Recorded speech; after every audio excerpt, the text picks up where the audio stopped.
Assalamu alaikum, Bolobi. Donc je vous salue tous qui êtes présents ici. Je ne vais pas reprendre l'historique de Boubacar Seye. Moi, je vais plus intervenir sur un aspect. La diaspora ne va jamais pouvoir s'unifier si elle reste dans cette situation. Aujourd'hui, quand on est dans les pays d'accueil, nous avons pris des manières de faire, des manières de vivre, notamment sur les questions de la citoyenneté, sur les questions de la démocratie. Quoi qu'on puisse dire sur les États qui nous accueillent, sur leur forme d'oppression dans nos pays, ils nous permettent cela, ils permettent cela à leur peuple. Ça, nous devons effectivement l'imposer à nos gouvernements, quels qu'ils soient. Nos gouvernants, quels qu'ils soient, on doit leur imposer ça. Quel est aujourd'hui le problème? Le problème, c'est que lorsque la situation de la diaspora, on la transpose au pays, on se fait arrêter. Le drame pour Boubacar Seye, c'est d'avoir transposé des choses que nous devons prendre en charge nous-mêmes. La question du financement de la diaspora, la question de l'immigration clandestine, la question de notre vécu dans les pays d'accueil, sont des questions sur lesquelles c'est nous qui devons donner des solutions. Je ne vois pas pourquoi un Sénégalais, qu'il soit de Rufisque, de Guédiawaye, de Matam, de Kédougou, il n'a pas droit à ces questions-là. Ce n'est pas lui qui va donner des réponses à nos problèmes. Les réponses, c'est nous qui devons les donner. Ça veut dire qu'à l'Assemblée nationale, on n'est pas représenté. Les questions qui se posent, c'est nous qui devons avoir des solutions. Or, pour avoir des solutions, il faut que nous autres, qui sommes dans les pays d'accueil, acceptons d'aller au-delà de nos contradictions, au-delà de nos appartenances politiques, philosophiques, religieuses. Ce qui nous a unifiés en premier lieu, c'est les problématiques de la diaspora sur lesquelles, que tu sois aujourd'hui avec le parti au pouvoir, que tu sois avec la majorité, que tu sois avec l'opposition, que tu sois avec la société civile ou les indépendants, les mêmes questions se posent à nous tous.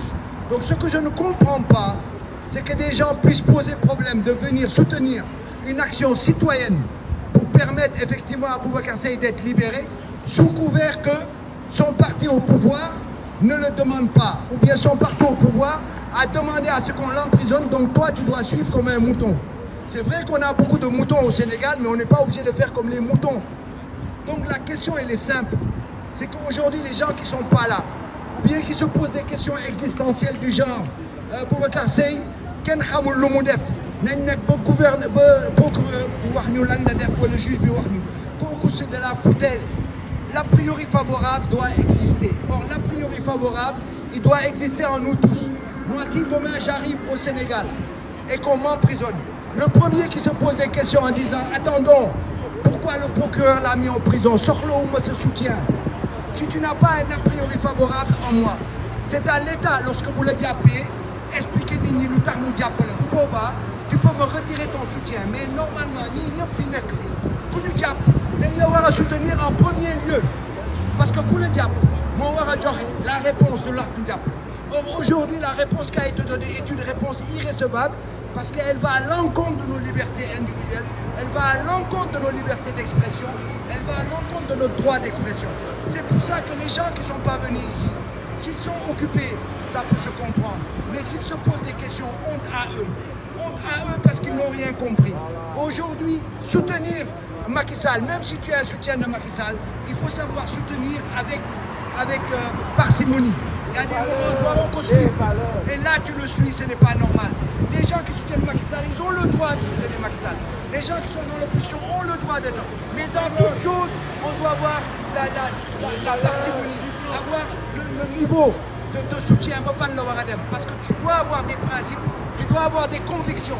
Aujourd'hui, la question de défendre Boubacar Seye n'est pas une question de partage, de division entre nous sur des questions partisanes. C'est des questions de défense citoyenne, de défense de nos droits les plus élémentaires. Et si demain, nous exigeons de l'État sénégalais, quel qu'il soit, à venir ou pas, parce que même les partis d'opposition n'ont pas compris que la question de la diaspora doit être discutée par la diaspora. Parce que demain, cette opposition que vous voyez, si on ne l'adresse pas, si on ne lui explique pas les choses, elle fera la même chose que Macky Sall. Et pourtant, ils sont tous là ici aujourd'hui. C'est-à-dire qu'il faut qu'on fasse comprendre aux politiques que que la diaspora, il faut lui donner sa capacité d'expression et de donner son avis sur les questions qui les concernent. Notamment les questions de vécu, les questions de la manière de vivre dans les pays d'accueil, comment on doit nous défendre, la question des sommes qu'ils reçoivent, normalement pour nous aider dans nos retours, ou bien pour empêcher nos départs. Tout ça, c'est la diaspora qui doit le discuter. Ce ne sont pas les partis politiques, ce ne sont pas le gouvernement, ce ne sont pas les gens au Sénégal, ce n'est pas la presse qui doit donner la réponse. Et c'est en ce sens que CEI a raison de porter ce débat-là à l'intérieur du Sénégal et effectivement d'heurter l'opinion sur cette problématique-là. Je vous remercie.